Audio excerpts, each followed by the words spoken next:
Let's go over structure of T2 corporation income tax return. We will start filling out the form from line 001, which is business number. And business number, as you can see, you have the identifier RC. RC stands for corporate account. So here you will fill out 9-digit business number ending with RC. On line 002, you need to enter corporation's name. So if your corporation's name is ABC Limited, here you will write ABC Limited. Line 003, it's asked, has the corporation changed its name since the last time you filed your T2 return? And here you answer yes or no. Let's say we do not change the name of the corporation, we'll answer no and we'll move on to the next section, which is address of head office. Again the question comes, has this address changed since the last time you filed your T2 return? If answer is yes, then you need to fill out your address of your head office. And if answer is no, there's no need to fill out address again. Next section on T2 form is mailing address.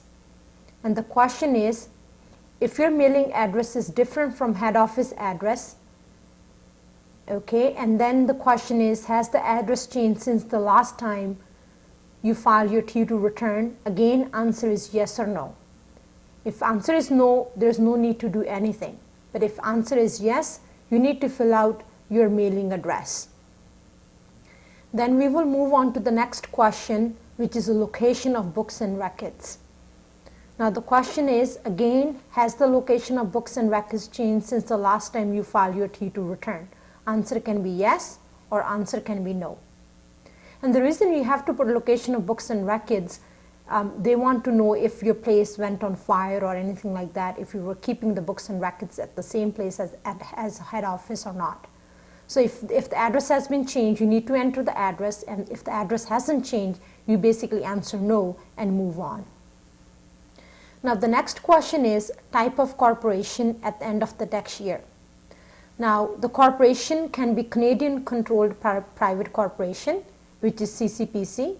It can be other private corporation, which is number 2. The corporation can be public corporation where your shares are traded on stock exchange, or number 4, the corporation can be a corporation controlled by a public corporation, or the last one, other corporations.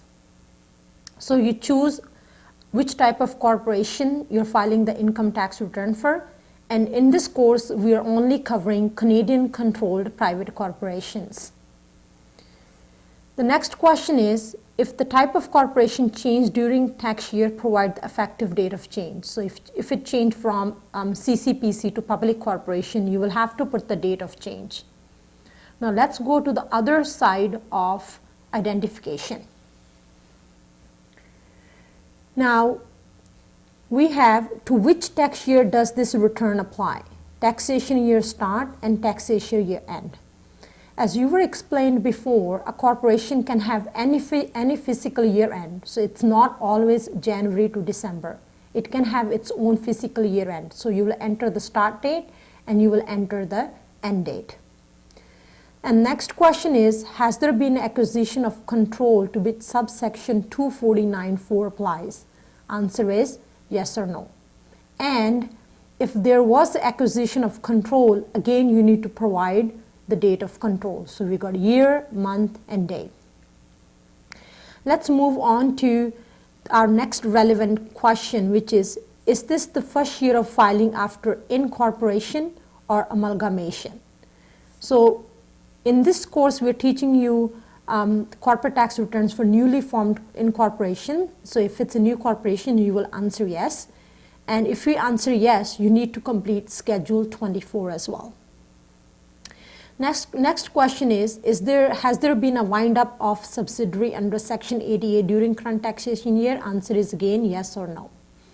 Next question, is this the final tax year before amalgamation, or is this the final tax return up to dissolution?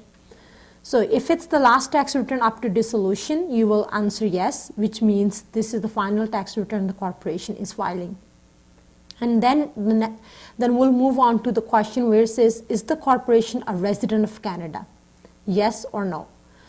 In this course, we're only covering resident corporations, so we'll answer yes and move on. So this is basically what you need to know about identification area of Tier 2 corporation income tax return.